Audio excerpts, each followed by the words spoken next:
할렐루야! 복된 한 날 이루어가고 계시는 줄 믿습니다. 방향이 바르면 반드시 복된 결론에 이르게 됩니다. 그러므로 오늘도 주님께 의탁하며 걸어가십시오. 우리가 세상을 살아가면서 얻어야 할 지식이 너무나도 많이 있습니다. 하지만 가장 근본되어야 할 지식은 하나님을 아는 지식이어야 합니다. 그래서 사도 바울은 주 예수를 아는 지식이 가장 고상하다고 하였습니다. 사도 바울은 예수님을 알기 위해 얼마나 많은 노력을 했는지 모릅니다. 빌립보서 3장 7절에서 9절의 말씀입니다.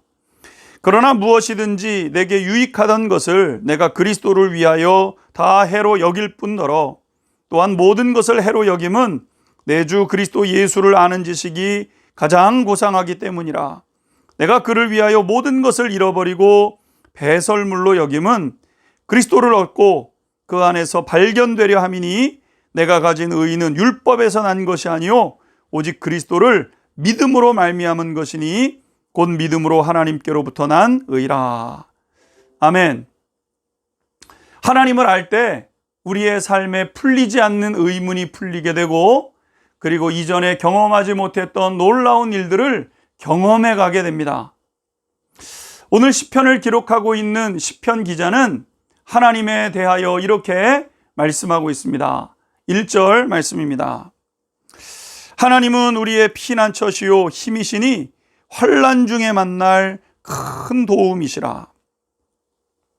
오늘 시편 기자는 어떤 일이 있을 때 하나님께로 피하는 삶을 살았다고 고백합니다.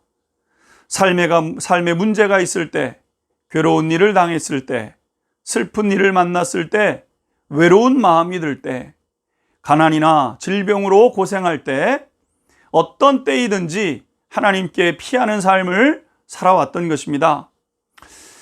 이것은 여러 차례 경험을 통해서 알게 된 경험적 지식이었습니다. 하나님께 피하면 하나님이 언제나 도와주신다는 것을 알고 있었던 것입니다.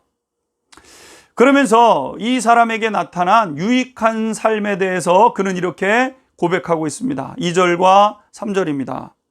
그러므로 땅이 변하든지 산이 흔들려 바다 가운데 빠지든지 바닷물이 솟아나고 뛰놀든지 그것이 넘침으로 산이 흔들릴지라도 우리는 두려워하지 아니하리로다. 셀라.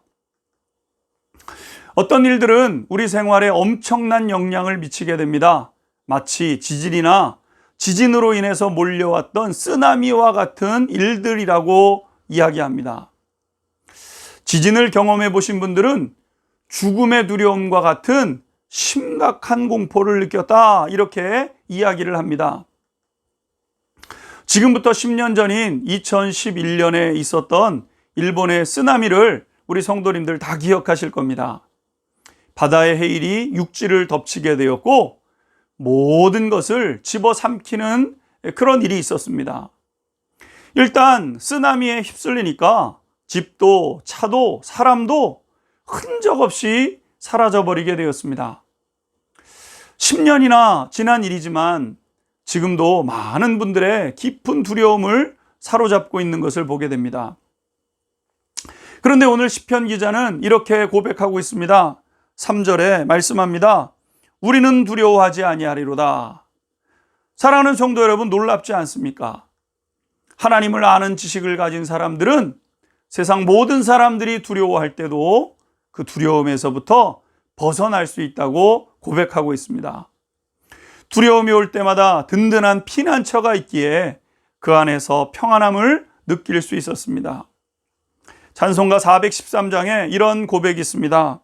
내 평생에 가는 길 순탄하여 늘 잔잔한 강 같든지 큰 풍파로 무섭고 어렵든지 나의 영혼은 늘 편하다.